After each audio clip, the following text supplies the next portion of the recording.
If you know your history, then you would know where you're coming from. Bob Marley, Buffalo Soldier. The flood. It rained throughout September and October, and people made jokes about biblical floods before the Sheldon girls drowned. But their jokes weren't serious, because there were intermittent days when the clouds would continue on their way to the east and leave behind nothing but blue skies and crisp autumn air.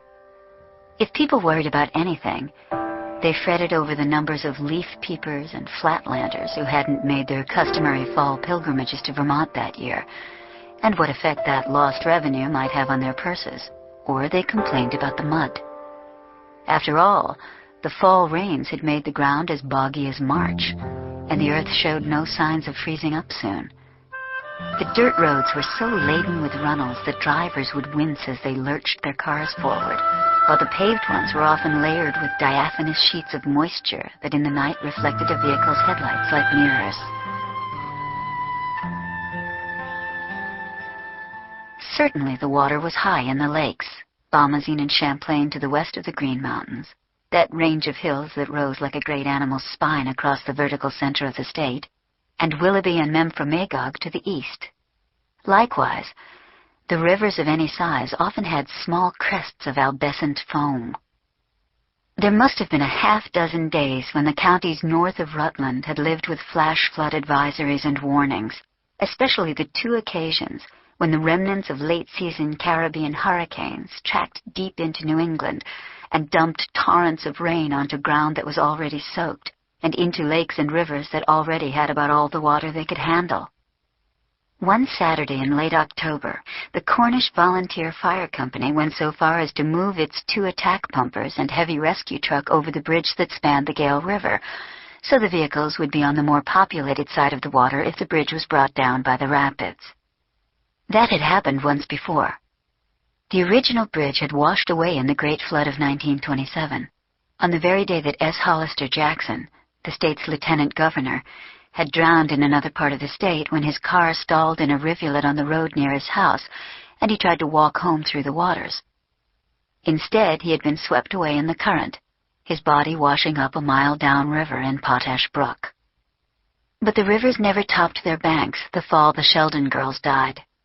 At least not while the phantasmagoric red and yellow leaves remained on the trees, and lake water only oozed into the basements of the people who lived on the shore.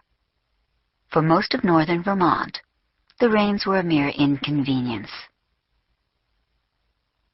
The hunters traipsed into the woods that November despite the storms and the showers.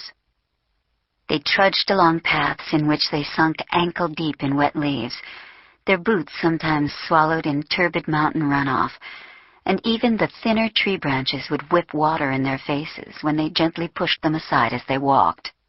On the second day of deer season, a Sunday, the Sheldon girls were playing with their friend Alicia Montgomery. It had rained heavily all Friday night, Saturday, and much of Sunday morning, dropping close to 8 inches in the 36-hour period. A little past 2, the rain stopped, and the 3 girls donned their raincoats and mud boots and wandered outside. They, like so many children that autumn, had been cooped up indoors for whole weekends at a time, and any opportunity to run outside to jump and shriek was taken. Alicia's mother, a woman in her late 40s who had 3 sons older than Alicia, assumed they were going to slosh in the mud around the family swing set in the backyard, or see how much water had trickled into the wooden clubhouse Alicia's older brothers had built on the property some years before. She thought she might have told them to stay away from the river, but she admitted she honestly wasn't sure. Certainly her daughter didn't recall any such warning. The Sheldon girls were 9, and they were twins, though not identical twins. They were small-boned, but not at all frail-looking. Rather, with their long legs and arms, they reminded some people of baby colts. They were known for running everywhere, though Megan had never shown any interest in organized sports. Hillary had, but not Megan. Their hair was just a shade closer to blonde than brown, and very, very fine. It fell to their shoulders. Hillary was likely to wear her hair down, except on those days when she was playing youth soccer.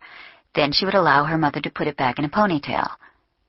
Megan usually had her mother braid her hair in the morning or try one of the bolder statements, a poodle pony or a French twist, that she found described in a hairstylist